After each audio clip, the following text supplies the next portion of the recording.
All right, kid warning, because we're about to talk about the same sex-crazed affair that we were talking about yesterday. So our Bert Show listener reached out to us, sent us an email because she didn't know how she wanted to proceed. She figured out her husband's Facebook password by looking over his shoulder, and apparently he types with just 2 fingers. And she went into his Facebook, and sure enough, all the evidence was there, hundreds of messages that he had been having an affair with a mutual friend of theirs. Theirs, yeah. I corrected myself because as soon as I said it. You caught it. Yeah. I was hanging out with a friend last night from L.A., Lower Alabama. And, what? Just never heard L.A. be Lower Alabama before. Okay. Yeah. She's from L.A., Lower Alabama. Got it. Thick country accent. It's not thick, but it's thicker. And, we had a couple glasses of wine because we were catching up, hadn't seen her in a while. And I feel like it's still, the wine is still affecting you, or the accent is still both. affecting? Okay. I like to match the person's accent I'm talking to when I drink. Really? Yes, That's a thing? It is a thing. I do that around my fiance's family also. They live in a very suburban part of Georgia, so whenever we go up there, they have thick accents. And I'm not from the South, but I start to assume their accents. It's like if it's rural, because I mean, growing up in Kentucky, I had an accent. And so I start to just fall back into that. And You don't even realize you're doing it. no, Oh, I wow. really don't. Okay. So that's where that "there" came from. Anyway, so there were hundreds of messages, even referring to meetups while they were supposed to be at work.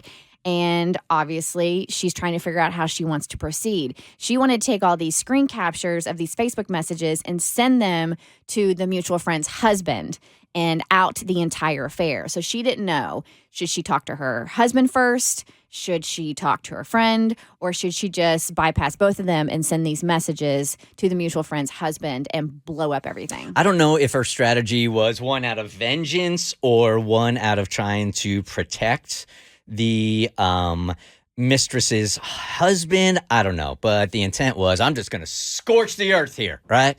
So a lot of you guys called in yesterday, and by the time we got off the phone with you, it was sort of 50-50 split on if you should blow this thing up or not. Yeah, because we had the listener she was the recipient of all of the infidelity evidence. And found out about it, right? And she was grateful for it. And so she encouraged it. Because she ended up finding the man of her dreams. They have a beautiful family now. All right, so here's the follow-up today.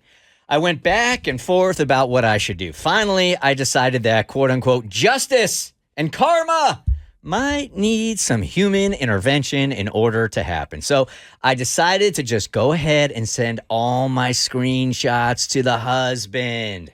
She did it. Wow. Scorching the earth. Ooh. I literally just hit send a few minutes ago, and I'm nervously sitting here and refreshing my inbox and watching my phone for any texts or private calls. Of course, the likelihood that my email has even been read yet is pretty small. Even if he does read my email tonight, it's unlikely that I'm going to hear anything. However, I don't know that I'll be able to sleep at all tonight because I'm so nervous. Now, do I have storylines mixed up? Had she not even told her husband yet? No. That's Nope. right. Yep. She kept it to herself. So she read all those and, okay, well, he's going to know soon. It's also so strange to have all this information and know that I just released a nuclear bomb, and yet my husband is in the other room and has no idea. Okay. There you go. That's one line later. Okay. He's going to find out, I know, when World War III breaks out. I actually thought I'd have second thoughts and regrets after hitting send, but being 100% honest, I have no regrets. This was necessary. What is happening isn't fair to him either, and he deserves to know what his wife is doing. He deserves to have all the information that I do, and then he can decide if he wants to end his marriage. However, keeping this info myself would be the wrong thing to do. Okay, that's her values. Go for it. And I don't even know that she should feel bad about it. I mean, he's the one that created this, right? He made choices. They both made choices. And since it was a mutual person that they both knew, and he was like doing it for so long, so many times, I get it. Low. Now I just need to decide what happens next. Is my marriage over? Can I even forgive him for what he's done? Could I even trust him again? I have no idea. I guess I'm just kind of still in shock. I don't even know what is normal, and I'm supposed to know right away that I want a divorce. I'm just so confused. Well, we should certainly have a follow-up next week. I mean, she made choices based on her values, you know? I mean... And I don't blame her for sending all of that to the mutual friend's husband. I feel, though, she needs to talk to her husband ASAP. Oh, yeah. Because if you don't, then the mistress will tell him, because it'll blow up in her household first, and then he will have time to put together some kind of story. So I feel rather than give him time to process and figure, like, put him on the spot. Like, by putting him on the spot, you're going to get the genuine reaction that you need. And then does she also tell him at the same time that, oh, yeah, and I just want to let you know that I sent all these screen grabs? No? No, I wouldn't. I would. Does his story even matter, though, once you've seen hundreds of messages back and forth between her husband and the mistress? Yeah, how do you defend that? You can't defend that. Right? You can't defend it, but I still think it's worthy of a conversation. Okay. All right, so next week maybe we get an update and find out exactly what happened there. If this is me, man, and this is a mutual friend, even if I wanted to continue my marriage, because I am a firm believer that you got to do everything you can to save that marriage. You made a commitment.